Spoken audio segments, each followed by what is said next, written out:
What if the very vehicles meant to carry our children to safety conceal the silent injustice, leaving the most vulnerable stranded at the curb of exclusion?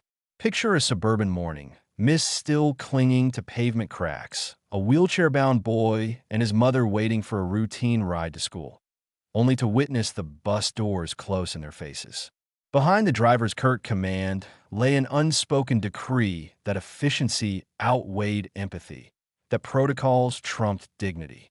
Yet in that charged moment, when the boy's world narrowed to the fading taillights of lost opportunity, an unlikely hero quietly stepped into the driver's seat.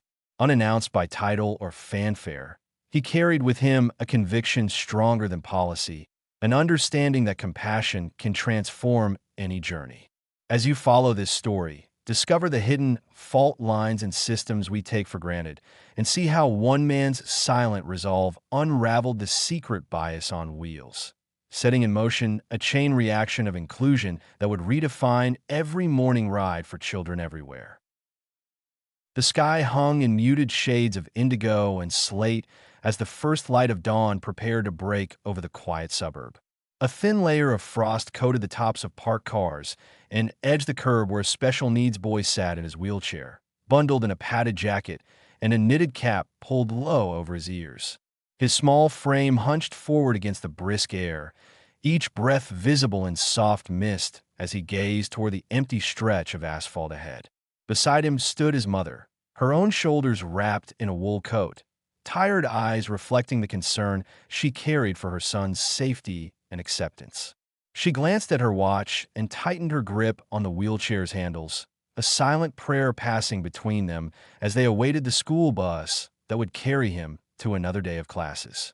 Moments later, the familiar rumble of a diesel engine vibrated through the pavement, and the bright yellow bus emerged around the corner like a beacon against the pre-sunrise gloom. The headlights cut through the half-light, illuminating the frost-glazed grass and the mother's anxious face. The bus came to a halt directly in front of them, its red stop sign extending with a mechanical click, and the curbside door swung open with the hiss of hydraulics. Other children, wearing backpacks the size of their torsos, tumbled from the sidewalk onto the lower step. They carried the eager chatter of morning greetings, their feet tapping against the rubber tread steps with practiced ease. Ahead of them, the ramp remained stowed, its folded panels flush with the side of the bus. The bus driver, a figure hunched behind the wheel, peered through the side mirror and assessed the scene with a curt impatience. He tilted his head toward the folded ramp as though weighing the extra time its deployment would consume. The mother lifted her child's gaze to the driver's face, hoping for a nod of understanding that never came. She reached toward the folded mechanism with a nod to request its release, but the driver's hand swept across the throttle's armrest instead, and the vehicle steadied. Without a word of explanation, the bus driver retracted the red stop sign, retracted the extended mirrors, and snapped the door closed. The mother's chest tightened as she reached for the door handle, only to find it locked. The hydraulic hiss of the ramp, retracting, punctuated the heavy silence. The other children, now securely inside, looked out through the windows with expressions of surprise and confusion. Their breath fogged the glass, their fists pressed against the panes in bewilderment at the abrupt end to their morning ritual of greeting the boy by name. Their mother's plea hovered in the cold air, unheard, as she pounded silently on the door and rattled the handle, her eyes pleading with the tinted windows for a reversal that would not come. Inside the bus, the hum of the engine grew louder, shifting into drive as the driver pulled away from the curb. The mother's wheelchair-bound son wheeled himself forward on the icy pavement, the rubber tires leaving thin tracks in the frost. His small hands gripped the wheel's rims, knuckles white against the chill. A single tear welled in his eye as he watched the school bus, once a symbol of inclusion, fade into the soft glow of streetlights in the distance, its yellow form receding along the road that would take him away from his classmates and toward a day of uncertainty and solitude. Behind him, the mother knelt to press her cheek against her son's cap, her own eyes reflecting the heartbreak of powerlessness. Frost crackled beneath her knees as she lowered herself to his level, adjusting his scarf and straightening his jacket with trembling hands. She guided his chair away from the road's edge toward the comfort of home, the same route they had followed together countless times before the promise of education had introduced them to new possibilities. As they retreated from the bus's departing taillights, the morning air felt colder still, heavy with the ache of exclusion and the weight of unspoken questions. Why had the ramp taken too long, and why had compassion been stored away behind locked doors? In the hush that settled over the empty street, the mother pushed the wheelchair toward the distant glow of their front porch light. Each wheel turned a testament to her resolve. She knew the day ahead would demand more than lessons in math and reading. It would require lessons in resilience, hope, and the belief that kindness could one day change the course of so many solitary mornings. And as the bus's engine finally faded into silence, she lifted her son's hand in hers, her promise unspoken but resolute. They would return to that curb, and next time, the story would be different. The apartment door closed with a soft click that seemed to muffle the world beyond its threshold, folding the morning's sharp edge into a quiet interior suffused with the scent of reheated coffee and the faint tang of antiseptic wipes. Inside, a low coffee table bore the scattered vestiges of breakfast: a single empty cereal bowl, a tipped juice glass marked by a dew of condensation, and a small stack of bills bound by a frayed rubber band. The walls, once bright with cheerful family photos and child-drawn crayon pictures, now felt heavy under the weight of unspoken sorrow. In the center of the living room, the special needs boy sat in his wheelchair, facing away from the window where pale daylight filtered through thin curtains, his small frame hunched forward, head bowed in silent despair. His fingers rested lightly on the soft armrests, knuckles pale as they gripped the plush fabric. His cap lay forgotten on the side table, its knitted pattern a bright contrast to the muted tones of his jacket and trousers. The child's breath was shallow and measured, each exhalation a whispered struggle against the injustice of the morning. Behind him, the leather of the sofa bore the shape of his mother's embrace, a testament to countless evenings spent guiding him toward resilience. Now, she knelt at his side, tilting his wheelchair slightly with a practiced adjustment to ensure comfort. Her coat lay draped over the back of an armchair, and she tucked a stray lock of his hair behind his ear, her large hand resting on his shoulder with a tenderness born of unspoken solidarity. Tears shimmered in her eyes, catching the damp morning light like scattered jewels, but she blinked them back, refusing to surrender to despair. She drew a deep breath, steadying herself against the knot of frustration in her chest, and reached for her phone on the side table, the same device that had recorded the harsh command and the slammed door. Her fingers hovered momentarily over the screen, then dialed a number she knew by heart. The display glowed with the name of the school principal, a figure she imagined seated behind a polished desk overlooking the same suburban streets that had borne witness to her son's exclusion. The call connected with a polite ring, and after a brief exchange, she placed the phone back on speaker, her resolve deepening even as the familiar phrase, "The driver has discretion," echoed from the receiver's silent speaker. Her lips pressed into a firm line as she ended the call. The room grew heavy with the weight of institutional indifference, each second stretching into a test of will. Finally, she leaned forward and powered on her laptop, its screen awakening with a cheerful chime that bellied the gravity of her task. She navigated to a social media platform where local parents gathered in groups named for school zones and disability support. Her fingers tapped out a brief post, a clip of the morning's injustice, the boy's outraged expression, the ticking of seconds before the bus pulled away. She added a line about the driver's refusal to deploy the ramp and her disappointment in the school's response. With a final, resolute breath, she pressed post. Almost immediately, notifications began to cascade across the screen. The first likes came from close friends who had followed her son's journey since infancy, neighbors who knew the color of his laughter and the melody of his first words.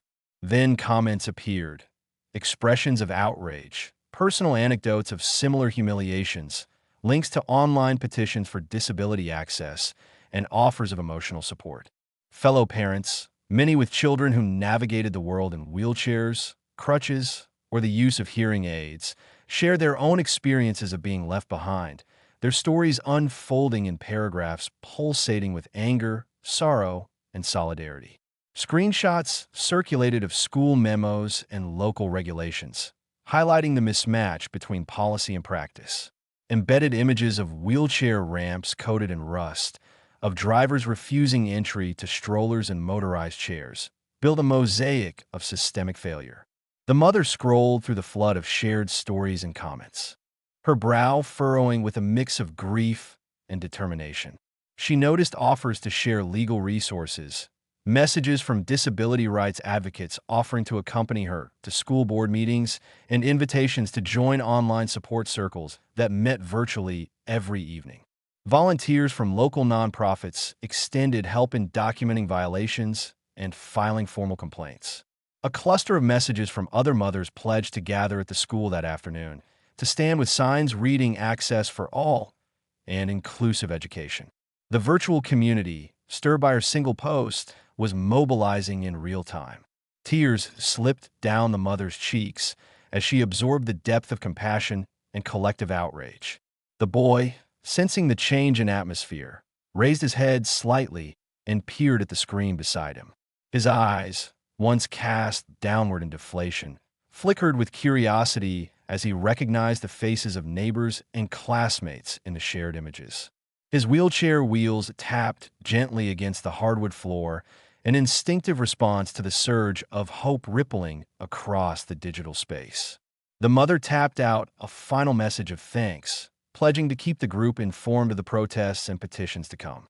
In the hush of their living room, the glow of screens banished the morning's chill. The mother closed her laptop, the lids of the device clicking softly. She reached for her son's hand, lifting his chin with a careful touch, and they shared a steady look of understanding. The boundaries between online solidarity and real-world action had blurred. The voices amplified by social media were more than digital echoes. They were the heralds of a gathering storm of compassion set to confront the indifference of institutional walls. Outside, the suburban street lay calm beneath the awakening day, but inside, a tide had begun to rise, carrying with it the promise that they would not face closed doors alone, and that the unseen impact of one harsh morning would fuel a collective call for change. The dawn air held a quiet promise as the second bus of the morning rolled to a gentle stop at the curb of the suburban street.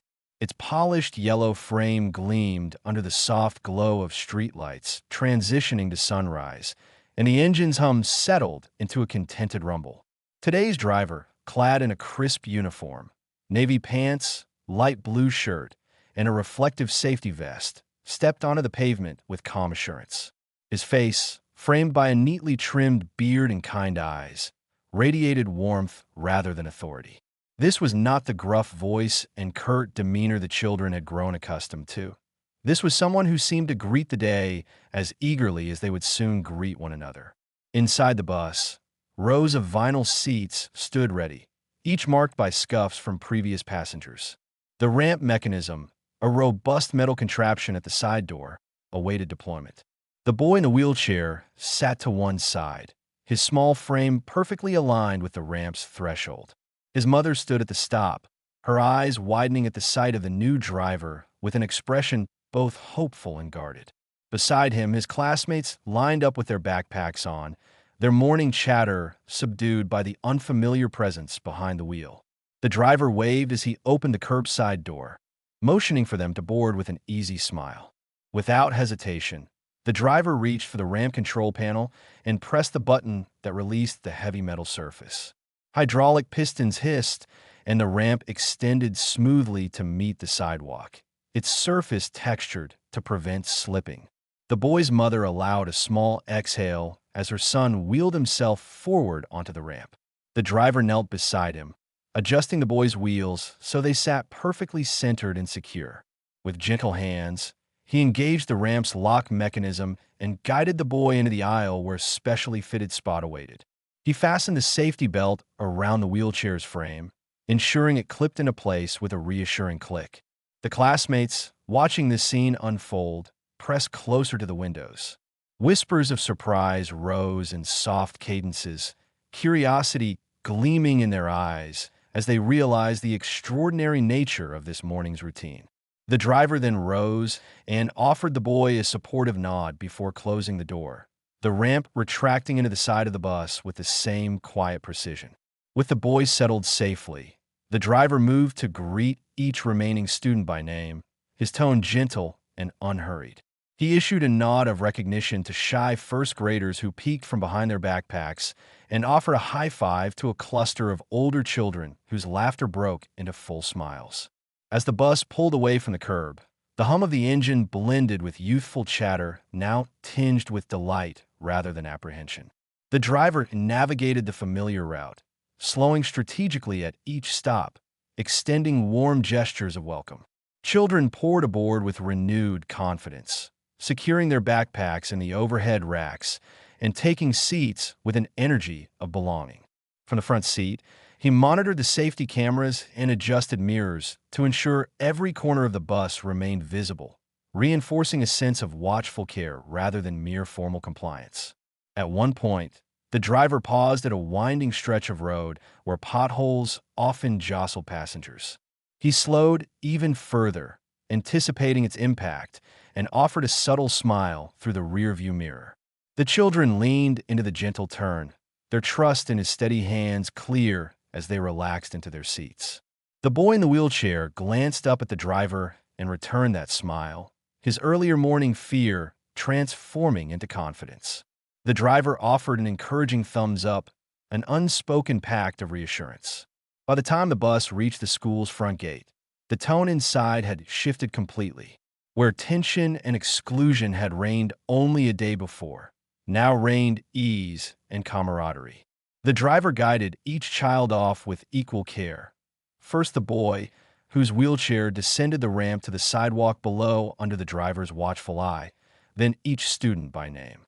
His final wave to the boy echoed down the ramp as the bus door closed, a resonance of compassion that lingered in the morning air. As the bus departed the school grounds, the children clustered in small groups on the sidewalk, faces flushed with the excitement of a welcome they all felt. The driver's silhouette receded in the rising sun, his presence already receding into a memory of kindness carried throughout their day. In being more than a chauffeur of routines, he had become a catalyst for empathy, his gentle demeanor having set a radically different tone for every journey that lay ahead. The bus idled at the curve where the children disembarked, its side panels warm from the morning sun, and Keanu Reeves lingered in the driver's seat long enough to catch the glint of admiration in the eyes of the boys' classmates. They gathered in small clusters on the pavement, faces alight with surprise and respect, as each child turned to witness the quiet exchange. Reeves climbed from his seat and stepped onto the top stair, the hush of transition palpable as the chatter of tentative appreciation settled into a reverent stillness. He gestured toward the children with an open palm, his gaze sweeping across their expectant faces before pausing on the boy in the wheelchair, who met Reeves's eyes with a hopeful spark. Without a word uttered aloud, Reeves conveyed the importance of empathy through his posture, upright yet relaxed, arms uncrossed, shoulders open, signaling that this moment would transcend routine arrival and departure. In that instant, the children's attention crystallized. Reeves moved toward the center aisle, each step deliberate, and paused at a point where the sunlight filtered through the rain-spattered windows, casting bright streaks across the seats. He guided the students through an unspoken lesson on kindness and respect by enacting its principles in real time, assisting a younger child with a heavy backpack into the aisle, offering his seatbelt to a student who needed help securing it, and nodding appreciatively at those who assisted one another. His actions, unobtrusive yet unmistakable, illuminated the simple truth that genuine compassion is enacted through small, intentional gestures rather than grand proclamations. After establishing this atmosphere of mutual care, Reeves turned his attention to the back door's ramp housing. He tapped the metal surface of the control panel in a silent invitation, calling forward the original driver, a tall figure in uniform who stood nearby, his posture stiff with lingering reluctance. Reeves offered him the front step with an encouraging nod, and the driver ascended, his eyes flicking between Reeves and the waiting wheelchair. With Reeves's guidance, the driver placed his hand on the harnessed wheelchair, checking its positioning while Reeves adjusted the child's straps with professional precision. Together, they lowered the ramp with renewed grace, hydraulic arms extending smoothly, the textured platform aligning perfectly with the curb's edge. The driver's fingers lingered on the control panel, discovering the correct sequence of switches to stow and deploy the ramp without undue haste or hesitation. Each click and whir of the mechanism under Reeves's patient demonstration wove a new narrative into the driver's understanding of efficiency, one where speed was measured not in seconds saved, but in barriers removed. Once the ramp was secured, Reeves guided the driver in demonstrating compassionate interaction techniques, greeting each student by name, bending to meet the wheelchair-bound boy at eye level instead of calling down from the driver's seat, and offering a gentle gesture of reassurance before the descent. The driver watched Reeves's calm authority and soft encouragement, absorbing the unspoken message that professional competence is incomplete without a foundation of human dignity. As the child rolled off the ramp into the care of marshal volunteers on the ground, the driver exhaled, his shoulders relaxing for the first time since the incident. He pivoted to face the boy with a posture of genuine humility, inclining his head in a gesture of respect and apology that carried more weight than any spoken accord. The boy's face, once shadowed by uncertainty, brightened with the recognition of shared understanding and acceptance. Back inside the bus, the driver returned to the front seat, now equipped with a tape-wide view of every corner. The children, once tentative observers, exchanged smiles, their collective spirit buoyed by the demonstration of solidarity. Reeves, stepping to the doorway, offered the driver the honor of opening the doors for the final time on this run.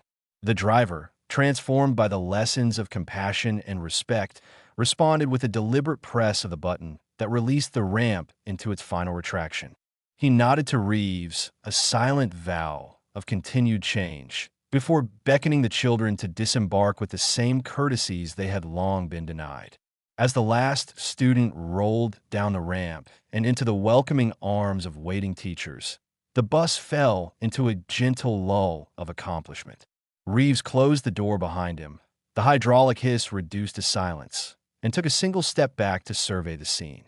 Children scattering toward the schoolyard with animated chatter, the ramp panels hidden once more in the bus's side, and the original driver lingering at the front, his posture softened by the weight of newfound empathy. In that moment of transition, the tide of the morning crisis fully turned. Where barriers had once threatened to exclude, bridges of understanding now spanned the aisle, affirming that dignity and inclusion must steer every journey forward. District offices buzzed with a sense of unprecedented purpose as news of the school bus transformation rippled through the community. In the administrative headquarters, a banner unfurled across the wall, "Compassion behind the wheel, mandatory training for all bus drivers." Underneath, a row of polished conference tables bore stacks of new training manuals, each bound in bright yellow covers featuring stylized icons of wheelchairs, walkers, and smiling children stepping onto buses. On one side of the room, a large projector screen displayed the district's own footage of the morning's events. A special needs boy's lonely wait at the curb, the arrival of Keanu Reeves, the smooth extension of the ramp, and the driver's demonstration of respectful interaction. Superintendents' memos and teacher newsletters carried the same footage in digital form to every school office and staff inbox. Transportation department staff in crisp uniforms, navy shirts embroidered with the district logo, gathered in small clusters, exchanging whispered impressions of the day when empathy had driven a change more profound than any mechanical repair. At the front of the room, a panel of experts awaited, a disability rights advocate, a veteran bus driver, a school psychologist, and Reeves himself, standing in casual attire that underscored his role not as an executive but as a catalyst for change. Each expert had contributed to the design of the new program, which blended interactive workshops, video simulations, and hands-on coaching with assistive equipment. The curriculum's modules included practical steps for safe ramp operation, person-first language training, and scenario-based exercises to foster inclusion and respect. A volunteer team from a local university's education department had helped develop assessment tools to measure each driver's proficiency and empathy through role-playing drills with actors portraying students of diverse abilities. As the opening slide transitioned, the disability rights advocate took the stage first, her confident presence underscoring the imperative behind the initiative. She guided drivers through the mechanics of wheelchair securement, from aligning the chair's wheels with floor anchors to the importance of visually confirming each attachment point. The veteran driver demonstrated proper protocol for lowering ramps, emphasizing technical precision balanced with a reassuring demeanor. Drivers practiced lowering and stowing the ramps under the watchful eyes of assessors who provided immediate feedback. The school psychologist then addressed communication strategies, how to greet students by name, how to speak clearly and patiently, and how to recognize signs of anxiety or discomfort in children who may not voice their needs. Reeves followed, sharing reflections on the morning's events and reinforcing the principle that true leadership emerges through compassion rather than authority. His calm, unhurried delivery resonated through the room, imprinting the belief that every child's dignity must be honored. Hundreds of drivers cycled through the training sessions over the course of a week, each discrete workshop room echoing with the sounds of hydraulic hiss, instructor commentary, and the careful clicks of belt buckles as participants familiarized themselves with securement devices. Trainees watched the district's social media posts projected on screens, featuring testimonials from parents whose children had faced exclusion. These personal narratives, shared with permission, lent a face to the statistics and reminded drivers that their roles extended beyond conveyance. They were guardians of each student's sense of worth.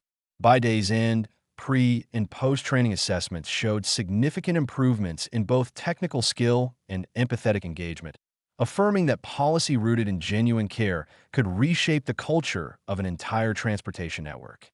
The culmination of these efforts arrived on a radiant Saturday morning when parents, children, drivers, and district officials gathered outside the newly christened Transportation Services Center for a ribbon-cutting ceremony. The building's facade, once a nondescript brick frontage, now featured large, colorful murals depicting diverse students boarding buses with beaming smiles. Balloons in yellow and blue, school colors, floated in gentle arcs above the entrance, and a stage stood ready for speeches. Reeves, the boy, and his mother occupied a place of honor near the ribbon, their faces alight in the soft morning sun. Families lined the sidewalks, children waving hand-drawn signs that read, "Everyone belongs," and "Roll on in."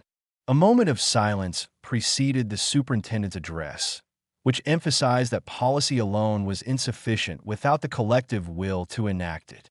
He credited Reeves's quiet intervention as the spark that ignited the district's commitment to inclusive transportation. With a single pair of scissors, Reeves and the boy severed the ribbon, releasing it into the breeze as applause rippled outward. The boy's mother embraced her son, tears of pride and relief glistening in her eyes as she watched him climb into the wheelchair-accessible bus alongside Reeves. Together, they took the driver's seats, the boy in a modified driver's position specially installed for this celebratory occasion. Reeves in the spot where compassion had first steered the change. As the bus pulled away to the rhythmic honks of support, other buses lined up behind, each lowering its ramp in a choreographed display of solidarity. Parents cheered and waved, and children darted between buses, pressing their faces against windows to catch a final glimpse of the morning star passenger. Around the Transportation Services Center, drivers assisted each other in perfecting their ramp protocols, nodding and offering thumbs up from the mirrors as they retraced the inaugural runs. In the days that followed, news of the program's success spread to neighboring districts. School board meetings in adjacent counties invited Reeves and district leaders to share their blueprint for compassion behind the wheel, leading to a surge of similar initiatives statewide. Meanwhile, The boy continued to board his morning bus with a confident smile, his presence a lasting reminder of the power of a single compassionate act. His mother no longer watched with trepidation, but with the steady knowledge that every ride would now be a journey of respect. And in every school bus that extended its ramp and welcomed each child first, the chain of compassion continued to move onward, its momentum fueled by policies in motion and hearts forever changed. Months after the inaugural ribbon cutting at the Transportation Services Center, the ripple effects of that single act of compassion had grown into a wave of systemic change across the region. In the neighboring districts, superintendents reviewed the district's compassion behind the wheel curriculum and recognized its potential to transform their own transportation services. Working parents and disability advocates jointly petitioned their school boards, producing the training manuals and video simulations developed months earlier in detailed packets.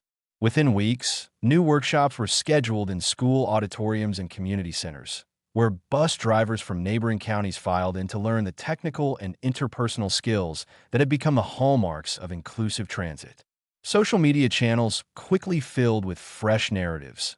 A teenage girl grinning as she rolled onto her bus ramp while the driver greeted her by name. A nonverbal student who responded to a gentle nod and a patient smile.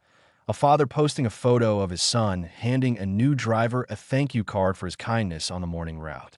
District Facebook pages and parent-teacher association groups buzzed with posts bearing hashtags like hashtag #RollWithDignity and hashtag #CompassionInTransit.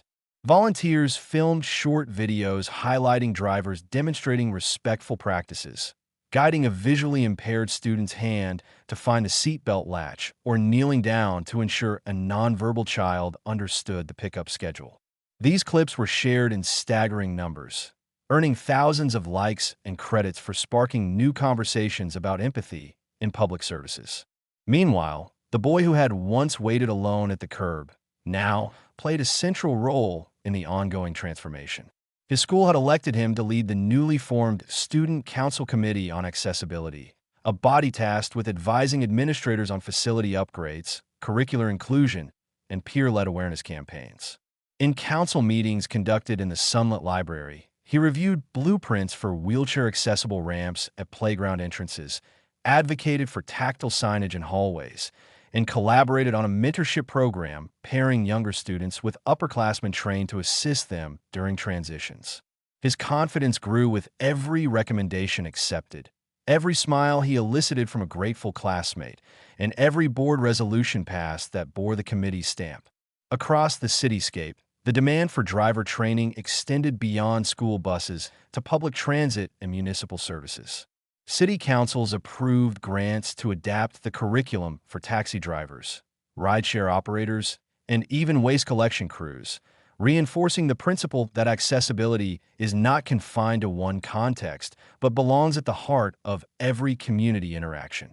Nonprofit organizations partnered with the district to host quarterly summits, drawing representatives from neighboring states eager to emulate the model. Panel discussions showcased measured improvements in attendance rates among special needs students, reduced disciplinary incidents tied to transit anxieties, and higher parental satisfaction scores. The data, once buried in spreadsheets, now appeared in district newsletters and municipal annual reports, reinforcing the argument that dignity and efficiency can and must coexist. In the boys' own school, assembly halls filled with applause as drivers received certificates for completing advanced modules on inclusive practices. Photographs of smiling drivers kneeling beside students in wheelchairs lined the halls, framed as both recognition and inspiration. Cafeteria conversations shifted from complaining about delayed buses to sharing stories of new friendships formed in transit and unexpected acts of kindness witnessed on the way to school. Teachers reported that students who had arrived timid and withdrawn during the first semester now entered classrooms with bright eyes and open posture, ready to participate in group activities without the shadow of transit-related stress. Even the local media, once preoccupied with test scores and district realignments, turned its lens toward these human-centered stories. Feature articles and evening news segments highlighted the boy's journey from exclusion to leadership, framing it as emblematic of the potential locked within acts of empathy seized in everyday moments. Editorial boards praised the district's willingness to reimagine transportation as a conduit for inclusion rather than merely a logistical necessity. The school board president cited the initiative in speeches as evidence that public institutions could lead social change when guided by community input and moral conviction. As spring unfurled its blossoms across the county, a commemorative plaque was unveiled at the original bus stop where the boy had once waited in the pre-dawn chill. Installed by the city's transportation department, the plaque bore the inscription, "In memory of the morning that changed everything. May every journey be guided by kindness." Neighbors and passers-by paused to read the engraved words, many pausing to place a single flower at its base. School children recreated the scene for art projects, painting murals of yellow buses with extended ramps against colorful skies. Every representation carried the memory of one man's decision to turn his bus around, a decision that had unlocked a chain reaction of compassion stretching beyond any single route, beyond any single district, into the hearts and routines of every child and caregiver who boarded a vehicle believing they would be welcomed. In this new landscape, children and parents alike carried not only backpacks and lunches, but also the certainty that their dignity mattered. Drivers, once anonymous stewards of punctuality, had become recognized ambassadors of respect. District halls echoed with the language of inclusion, and boardrooms balanced budgets with heartfelt considerations of human need. And even as the boy guided plans for the next expansion of accessibility measures, his leadership stood as living proof that the smallest passenger, given a chance, can change the course of an entire journey and set in motion a broader transformation that honored every destination along the way.